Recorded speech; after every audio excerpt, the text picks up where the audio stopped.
I made my cheating, selfish wife and her lover pay for what they did with cruel humiliation. They laughed at me, deceived me, thought I would never know. They imagined that the quiet man devoted to his family would never notice the betrayal going on under his own roof. I trusted her, I believed that, despite the ups and downs, we were a team. But what they didn't know was that, once betrayed, pain awakens something dark and relentless, a flame of vengeance that consumes any remnants of pity. It all started when I noticed the subtle changes. There was something different in her eyes when she looked at her phone, the smile that used to be dedicated to me now turned into secret messages and muffled giggles. Curiosity became suspicion and, within a few days, suspicion exploded into overwhelming certainty. She had a lover, and they both trusted too much in the idea that I would never know. But I did know, and I decided that, before I let this situation shatter everything I believed in, I would make them feel the weight of the mistake they had made. I waited for the right moment, I let them believe that they were safe. I realized how much it intoxicated them, made them think they had won. I planned every detail, calculated every word, even the silences. And when the time came, I was ruthless.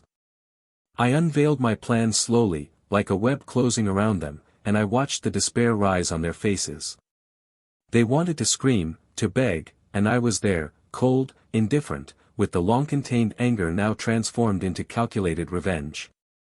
You never loved me, she tried to say, as if it could be my fault, as if I had provoked her betrayal. But I smiled, a smile that probably made her regret every lie she had ever told. I never imagined I'd have to do this, but you made me. You both made me. She looked at me with a mixture of despair and surprise as I gradually revealed that I had kept evidence of every meeting, every message. I then showed her a video I had made of them in the place where they thought no one could see them. Her lover paled when he saw that his image, his words of false affection, were all there, recorded, and he stared at me, paralyzed. "What are you going to do with this?" He finally whispered, his voice flawed, trying to remain calm. "You wanted to play with my life. Now you'll have to deal with the consequences." There was no more hiding it. Their mask of self-confidence crumbled and they realized that I now controlled everything. All the power they thought they had flowed out of their hands like fine sand. They were in my hands, and it was my turn to decide their fate. The lover tried to react, tried to get me to change my mind, but I was no longer interested in listening to his pathetic excuses. "You always thought I was just a poor guy, a fool incapable of realizing what was going on. But, you see, it's you who's in my hands now." He didn't reply. His expression of horror was all I needed. In the days that followed, the feeling of justice was my companion. Every step they took was a reflection of the humiliation I had meticulously prepared, something they would never forget. I made each of their actions come back to them as a dark mirror of the betrayal they had inflicted on me. Everything they had built together, every lie, every hidden meeting, would be undone in front of everyone. And their world, the universe where they were free to deceive and destroy what had once been a sacred promise, began to crumble. "I thought you were better than this," she said, her voice failing, her eyes filled with tears. "I really thought you'd never do something like that." And I, still in complete control of the situation, replied without hesitation, "And I really thought you would never betray the man who would give his life for you." She had no answers. Every step of that cruel plan was designed to make them feel the same pain they had put me through.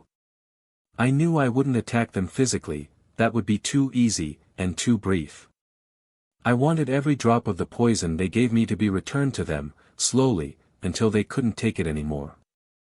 They humiliated themselves, lost everything they took for granted, and I watched in silence as their lives shattered like shards of glass.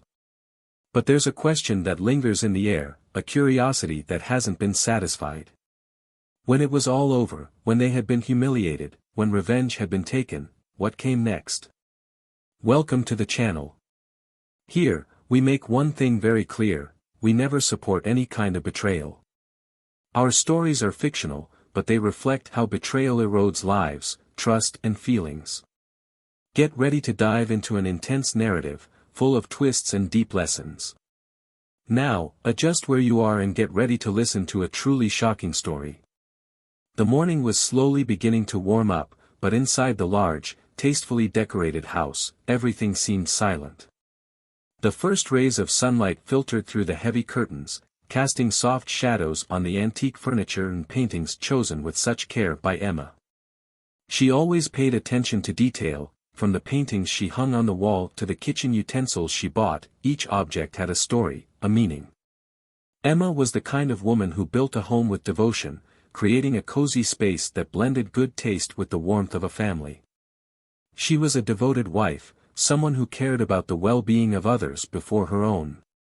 Next to Emma was Michael, an apparently discreet and calm man, whose countenance conveyed the serenity of someone who worked hard to provide security for his family. He was a financial analyst at a renowned company, and his routine was marked by spreadsheets, figures and strategies to increase profits for clients who trusted in his skills. The work took up most of his hours and effort, but Michael saw it as a way of repaying the stability that Emma and he had built together over the years. He believed that the time spent working was a form of love, an invisible care that sustained the home she had turned into a refuge. The couple met in a busy cafe on a rainy afternoon more than 10 years ago. Emma was sitting by the window, reading, when he clumsily dropped a cup of coffee right next to her. Michael's fumble drew a spontaneous laugh from Emma, and it was at that moment that the two exchanged their first meaningful glance. Since then, they have been inseparable, finding in each other the perfect complement. She, with her passion for art and attention to detail, brought color and beauty to the world. He, with his logic and wisdom, which offered her security and predictability. Their relationship was based on respect and mutual support.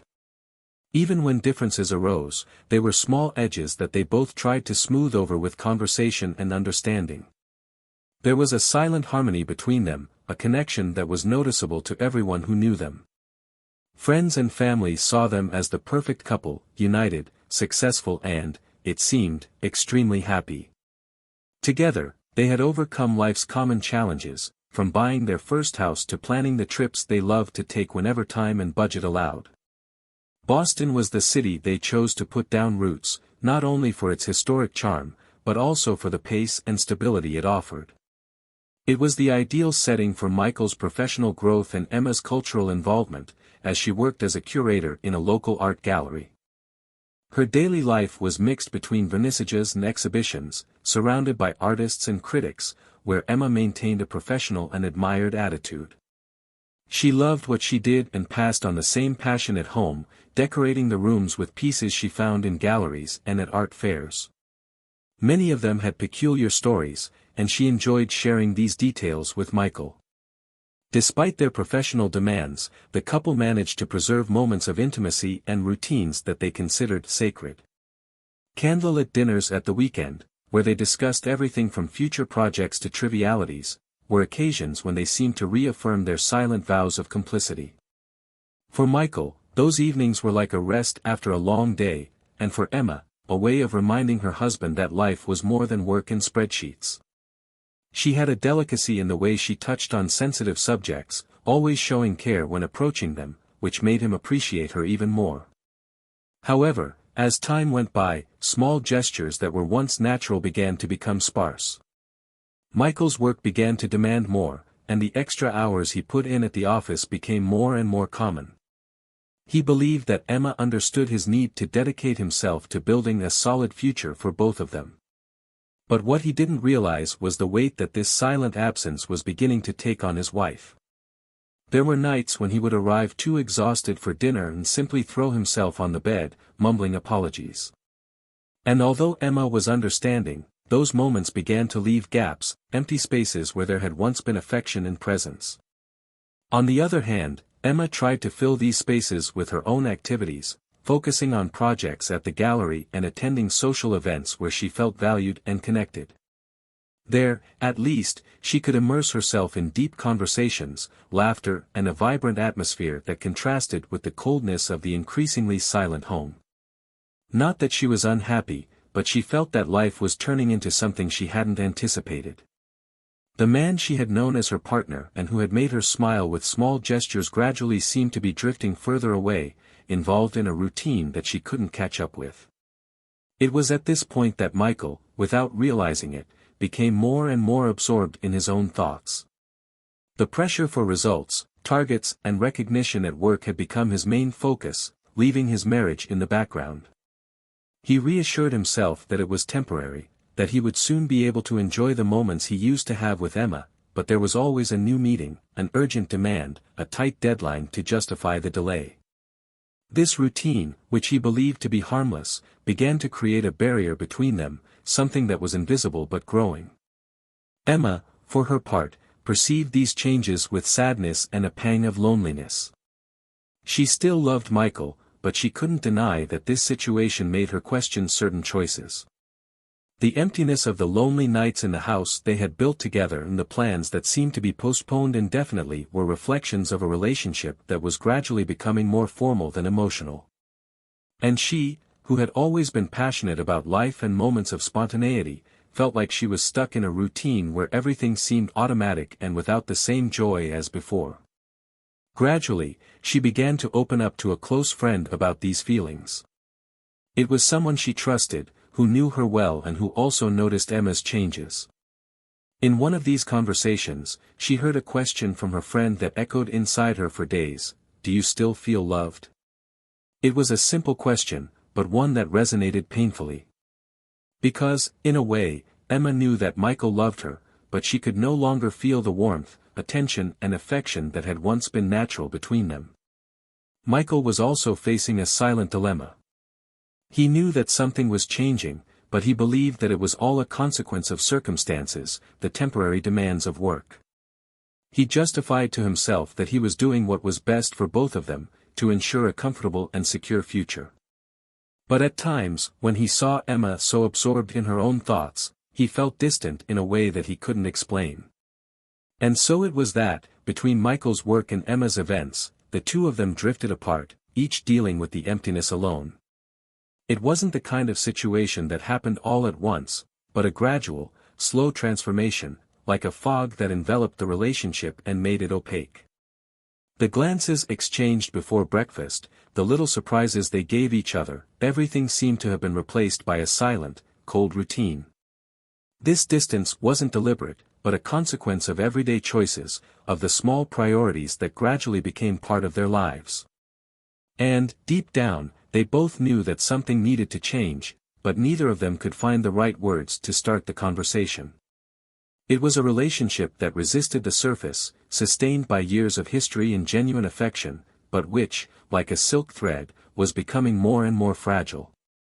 In both their hearts, there was still a spark of what had once united them, but it was shrouded in doubt, silence, and the absence of gestures that had once been the solid foundation of that story. Each on their own internal journey, Michael and Emma kept trying to find each other, even though they didn't know exactly where they were getting lost. The days passed with an almost melancholy lightness, where every detail seemed to reaffirm the space that existed between Michael and Emma. Both tried, in silence, to bring balance back to their marriage, albeit with different strategies. Michael was convinced that things would soon get better, that his efforts at work would pay off and he could devote more time to Emma. Emma, on the other hand, felt that something deeper and more intangible was keeping them apart. One afternoon, Emma was surprised by a message from her friend who had previously vented about her feelings of loneliness and emptiness. The friend invited her to an art exhibition at a new cultural venue, suggesting that it would be an opportunity to relax and get away from her stressful routine. Emma accepted the invitation, and over the course of that evening, immersed in paintings and sculptures, she found some relief from the tensions that had accompanied her over the last few months. The presence of people who shared similar interests and the absence of the cold silence of home made her feel lighter, as if she could breathe better. It was on this night that she met Andrew, a charismatic and thoughtful man who also happened to enjoy the exhibition. He seemed to be someone with whom conversations flowed with a naturalness that Emma hadn't felt for a long time. They exchanged few words, but enough for both of them to feel intrigued by each other's presence. That evening, as she walked home, Emma allowed herself a brief thought: why had a conversation with a stranger brought out a happiness she hadn't felt for so long? The next few days were like a memory game, where she mentally revisited every word she had exchanged with Andrew without realizing it. It was a persistent thought, a subtle memory that made her smile for no apparent reason. Michael, for his part, remained immersed in his responsibilities, focused on his goals and deadlines, believing that soon all the pressure and distance would be just a phase. A few weeks later, Emma and Andrew met again by chance at another exhibition. Their conversation, now more relaxed, flowed naturally and without haste. He was attentive, curious about her work and seemed to understand her frustrations and feelings with an empathy she didn't find in Michael. What began as a casual interest soon turned into a close friendship. Little by little, Emma confided in Andrew some of her dissatisfactions, her pain, the parts of herself she felt neglected. Andrew, for his part, listened attentively and offered words of comfort and encouragement, reminding her of her importance and value. These occasional meetings became more frequent. Emma felt she had found a refuge, a safe space where she could be herself, without fear of judgment or blame. Andrew was a dedicated listener, attentive to detail, and at the moments when she mentioned Michael, he remained silent, just absorbing her words. For Emma, these conversations brought a sense of relief, a feeling of lightness that made her realize how suffocated she was in her own home. Michael, increasingly immersed in his tasks, didn't notice the changes in his wife. He trusted her, and that trust blinded him to the distance that was growing between them. Even weekends, once sacred to the couple, began to lose their meaning, and evenings at the dinner table became brief and silent. It was on one of these evenings, when Emma was returning home from a date with Andrew, that Michael noticed something different. She seemed happier, more radiant than he had seen her for a long time. Curious and annoyed, he asked her where she had been. "With a friend," replied Emma, trying to sound natural. But the smile on her face, that sparkle in her eyes that he hadn't seen for so long, made him uneasy. He didn't say anything else that night, but the suspicion planted a seed of doubt. Over the next few days, the doubt became a weight that Michael carried, something he couldn't ignore. Emma's absences became more frequent, and the smile she brought home was a constant reminder that there was something he didn't know. In an attempt to regain their closeness, Michael began to ask her out, suggesting dinners and outings that had previously been commonplace between them. Emma accepted a few invitations, but her enthusiasm wasn't the same. For her, time with Michael now seemed like an obligation, an attempt to recover something that she didn't know could be recovered. Michael began to realize that something was wrong. The idea that Emma might be distancing herself really affected him. One evening, when he saw that she was taking longer than expected to come home, he decided to call her and ask if everything was all right. Emma answered and explained that she was late for a work meeting, but he noticed a tone of hesitation, something in her voice that sounded strange. Unable to calm down, Michael began to look more closely at Emma's schedule, trying to identify patterns in her departures and returns. He sensed that something was out of place, but he couldn't pinpoint what. The discomfort led him to think back to past moments, wondering if something he had done could have contributed to the distance. Had work consumed so much of him that Emma now sought affection elsewhere? Each thought became a spiral of uncertainty.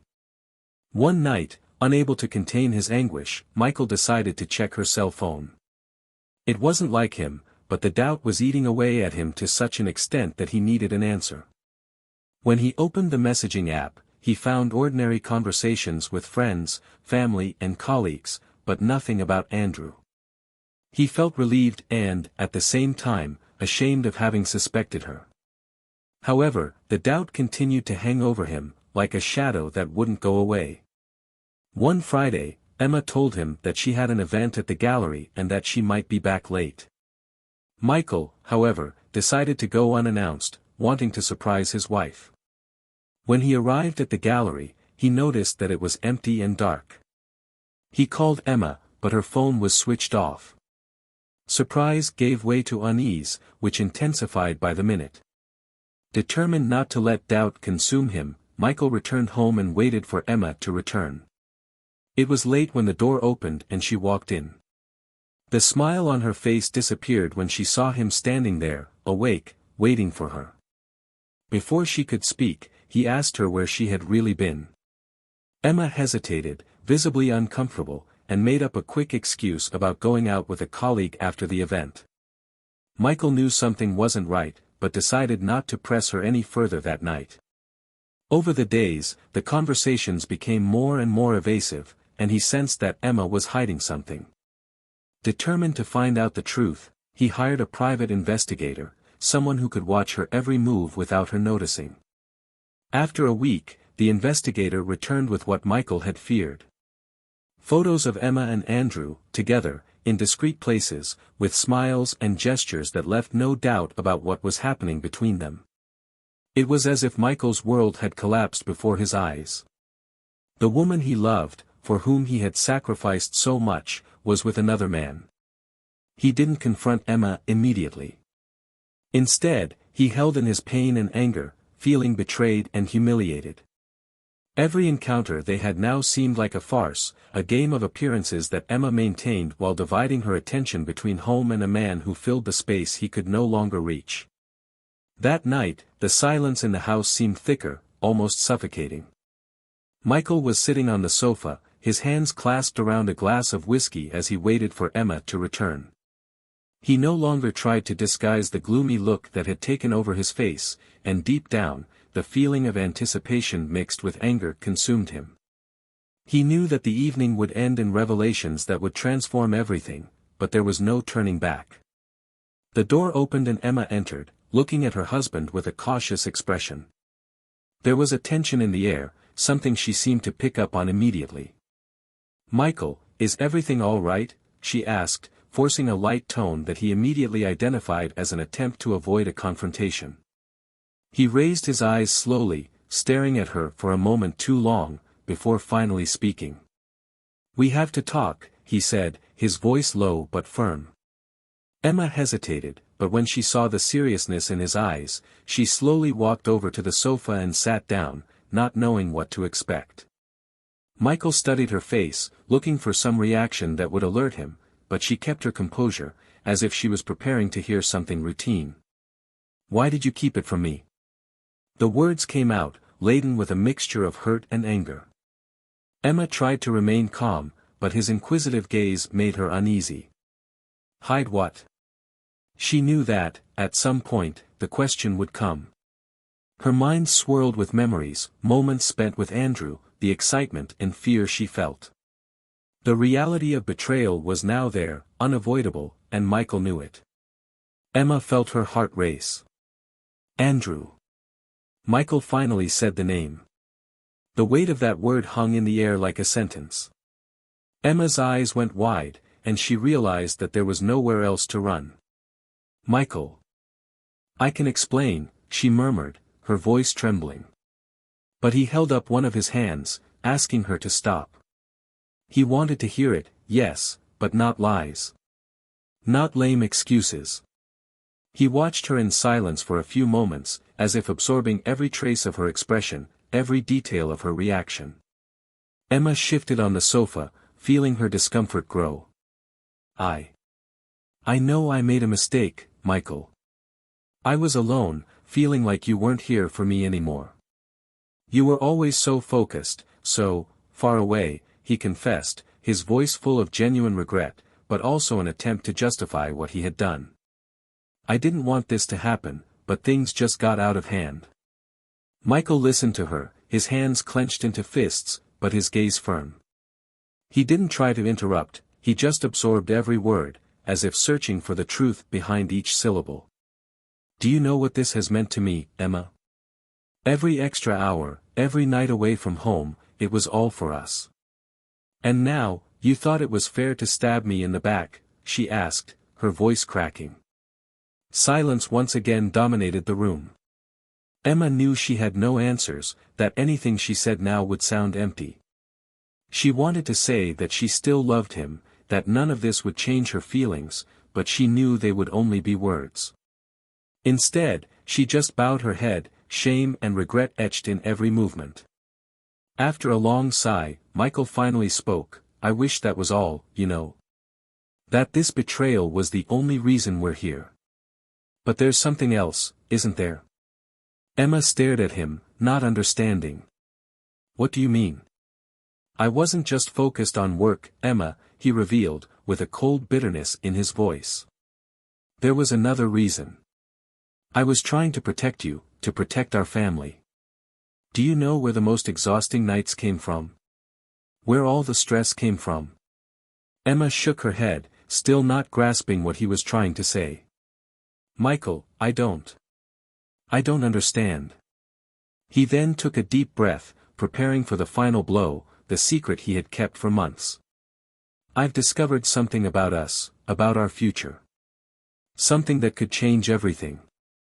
I was sacrificing myself to protect us, Emma. I was fighting so that you wouldn't have to carry this burden with me." Her heart began to race, sensing that there was something deeper in that revelation. But what could be so devastating? She watched his every move, feeling the weight of that dark truth approaching, still not understanding. "Michael. What are you talking about? What is this secret?" she asked, desperation beginning to creep into her voice. Michael looked at her, and the sadness in his eyes was overwhelming. "I've been diagnosed with a serious condition. An illness that I don't know if I'll have the strength to overcome on my own. I was keeping it in, enduring it, because I thought you would still be by my side. I thought that, with you, I would have the strength to face everything." Emma put her hands to her mouth, choking on the impact of that confession. It was something she could never have imagined, something that changed her whole perspective. Her heart beat at a frantic pace as tears began to stream down her face. "Michael, why didn't you tell me before? I thought I could handle it." "I wanted you not to have to deal with this weight," he replied, his voice breaking. "But now, knowing what you've done, I don't know anymore if I can move on, if I can count on you as I'd hoped." The silence between them was broken only by the sobs of Emma, who now understood the true sacrifice Michael had made. She wanted to explain herself, to ask for forgiveness, to say she was sorry, but the words seemed small and insufficient in the face of the truth he had revealed. The heavy silence that followed the revelation was almost unbearable. Emma was stunned, as if the ground had disappeared beneath her feet. Michael's discovery of her illness suddenly seemed to explain everything: the nights when he came in late, the constant tiredness, the lost look in his eyes that she had ignored for so long, imagining that it was all just wear and tear from work. And now, when she realized what she had done, betraying him, lying, looking to someone else for comfort that should have been mutual, the weight of the guilt crushed her, leaving her speechless. Michael, on the other hand, remained impassive, his gaze distant, as if he were already somewhere else, where not even this revelation could reach him. After a few minutes, he finally broke the silence, with a cold, calculated voice that left no room for doubt. "Emma, you know what this means, don't you? Everything you've done, it changes everything." She tried to move closer, but he stepped back, keeping the distance that now seemed more concrete than ever. "Please, Michael, I'm so sorry," she whispered, tears streaming down her face. "I was lost, alone. I didn't know that," he interrupted her, without allowing her to finish. "You didn't know I was facing something so serious. And you still thought it was right to betray me? Emma, I don't know what to say. I've spent the last few months trying to build something for us, trying to protect you, and now I find out that the whole time you were busy with someone else." The weight of his words hit Emma hard. She wanted to explain, to tell him how neglected she felt, how the lonely nights ate away at her, but nothing seemed to justify what she had done. Her betrayal was now an insurmountable barrier between them, one that not even Michael's illness seemed able to break down. Michael looked at her, and for the first time, Emma sensed a pain that went beyond betrayal. It was the suffering of someone who felt completely alone in their most difficult battle. "I loved you, Emma. And, despite everything, part of me still wants to believe that you can redeem yourself. But that's something I can't just ignore. She swallowed dryly, despair growing. Michael, I want to be here for you. I want to help you, support you, face all this together. Please let me do that. He shook his head slowly. It's not that simple. Not after everything. What do you expect me to do? Trust you again? To forget what I saw and what I felt when I learned that my wife, the woman I loved and sacrificed myself for, had betrayed me in such a calculated way. Emma tried once again to move closer, but he took a step back, as if physical proximity was painful. The moral dilemma he now found himself in was profound. He was caught between the desire to push her away, to protect himself from the pain she had caused, and the need for someone by his side as he faced an uncertain battle with the disease. But he didn't know if he could bear the presence of someone who had destroyed the trust and love he had devoted to her for so long. The following weeks were a silent struggle. Emma tried to make amends, staying present, trying to show that she was there for him, while Michael oscillated between acceptance and rejection. On some days, he seemed willing to listen, to give her a second chance, while on others, he closed himself off completely, unable to even look at her. Emma felt she was walking a fine line, where any slip could push him away for good. One day, after an exhausting doctor's appointment, Michael came home more dejected than usual. He looked paler, more tired, and Emma realized that the disease was progressing faster than he was showing. She approached him, offering to help, but he avoided her, although his expression gave away the emotional and physical exhaustion that was beginning to overwhelm his resistance.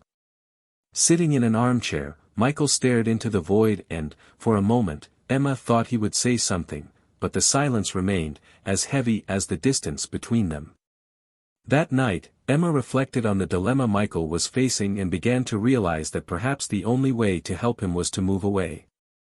Her presence, rather than a cure, was a constant reminder of the pain he carried, and she knew that as long as she was there, he would never be able to find peace. But the idea of leaving him at that moment seemed to her almost like a death sentence, a weight she didn't know if she could bear. Finally, on a night marked by silence, Michael spoke, his voice low and marked by a deep sadness. Emma, I think I need some space. I need time to understand what's happened, to try to accept reality. I can't live next to you like I used to, knowing what you've done. And at the same time, I don't know if I have the strength to fight alone. She felt her heart squeeze, but she knew he was right. His presence, rather than healing, was an open wound. If that's what you need, Michael, I'll respect your wish. But know that I'll be here, even from afar. That you'll never be alone. He nodded, but his gaze was empty, as if part of him was already gone. The moral dilemma they now faced was unbearable, the decision to walk away, knowing that he needed support, but also peace to face the battle to come. It was as if they were both trapped in a cycle of pain, where there were no winners, only fragments of a love that had once been solid and unbreakable. And then, in one last gesture, Emma took out a sheet of paper and wrote to Michael. She didn't know if he would read it, but she needed to record her regret, her love and her desire to see him well, even if it was without her by his side. Months passed since Emma left the house, and the emptiness Michael felt seemed to have no end. He occupied his days between medical appointments and treatment sessions, but the silence of the home and the absence of a companion that had once been familiar now overwhelmed him. He believed that moving away was necessary to heal the pain of betrayal, but each lonely day made it clearer how much that decision was also eating away at him. Away from Emma, he discovered that, no matter how much he wished it, the pain would not ease with time. What remained was a bitter loneliness, a mixture of pride and regret that made him question whether he had taken the right path. Emma, for her part, tried to start again, but guilt followed her like a shadow. With every piece of news she received about Michael's health, a tightness in her chest consumed her. Knowing that he was facing this without her by his side made the burden even heavier. She constantly questioned whether her presence would be more harmful or beneficial to him, but at the end of each day, she felt the same unbearable longing and the same doubt, would he ever forgive her? Michael's friends and family tried to encourage him to move on, but the weight of the betrayal and the seriousness of the illness created an invisible barrier between him and the world. Gradually, his health began to deteriorate more rapidly, and the certainty that the end could be near made him reflect on what really mattered. On one of those nights, staring at the empty walls of a home that had once been full of love and life, he realized that Emma's absence left a hole that couldn't be filled. The anger had lost its strength, and all that remained was a deep longing and a silent desire to see her once more. Taken by this decision, Michael finally picked up the phone and called Emma. Her voice when he answered brought up feelings that he thought were dormant. Emma's heart raced when she heard his voice, and she had to hold back her emotion so as not to show how much that call meant to her. "Emma. I wanted to talk. We need to put an end to all this, one way or another," he said, in a hesitant but sincere voice. She agreed immediately, and that night they met. They both looked older, scarred by the decisions and consequences of the last few months. Michael noticed that Emma had changed, that there was a sadness in her that hadn't been there before. For a moment, he felt a flash of empathy, realizing that, like him, she also carried her own scars. As they sat down, Emma was the first to speak. "Michael, I know that nothing I say will erase what I've done. I know there's no justification, but I want you to know that, every day, I deeply regret it. I love you, Michael, I've always loved you, and I'm sorry for everything." Michael listened in silence, absorbing every word. He wanted to continue feeling the anger that had sustained him for so long, but in the face of her sincerity, he realized that it no longer made sense. He himself was tired of fighting, tired of carrying the weight of betrayal along with that of illness. Finally, he sighed and replied, his voice softer than she had expected. "I understand, Emma. And I've realized something too. This time away has shown me how much, despite everything, I still miss you. Maybe part of me will never forgive you completely, but I don't want to spend the time I have left harboring resentment." Emma swallowed in surprise. Michael was somehow offering her a peace she had never imagined she would receive. They continued to talk that night, reminiscing about the good times and the bad, laughing at small memories and crying together over their shared pain. It was a non-judgmental conversation where, for the first time in a long time, they both allowed themselves to be vulnerable. From that meeting onwards, Emma visited him frequently. She accompanied him to his appointments and treatments, she was by his side in every small victory and also in every setback that the disease imposed. They both knew that their closeness wouldn't erase the past, but somehow it seemed to give them both a chance at redemption. The time they spent together brought them both a silent peace, but also the recognition that the love they had shared, even if tainted by pain, was something neither of them wanted to abandon. Michael, on the days when he felt the illness advancing, would look at Emma and realize that, despite everything, she was there, supporting him in a way he could never have predicted. That strength, that constancy, gave him the comfort and serenity he needed to face what was to come. In the last days of Michael's life, he and Emma found a kind of mutual forgiveness, not expressed in words, but in the companionship and empathy that was re-established between them. He left knowing that he had somehow regained peace, and Emma, although destroyed by the loss, carried with her the certainty that, even after the mistake, she had finally managed to redeem herself. After Michael's death, Emma dedicated herself to preserving his memory, keeping in her life the gratitude and lessons he had left her. She knew that she would never be able to erase what she had done, but she also understood that their journey didn't end only in pain, but in a profound learning about love, forgiveness and overcoming. Comment on what you thought of this story. Subscribe to the channel and share it with others who might be interested.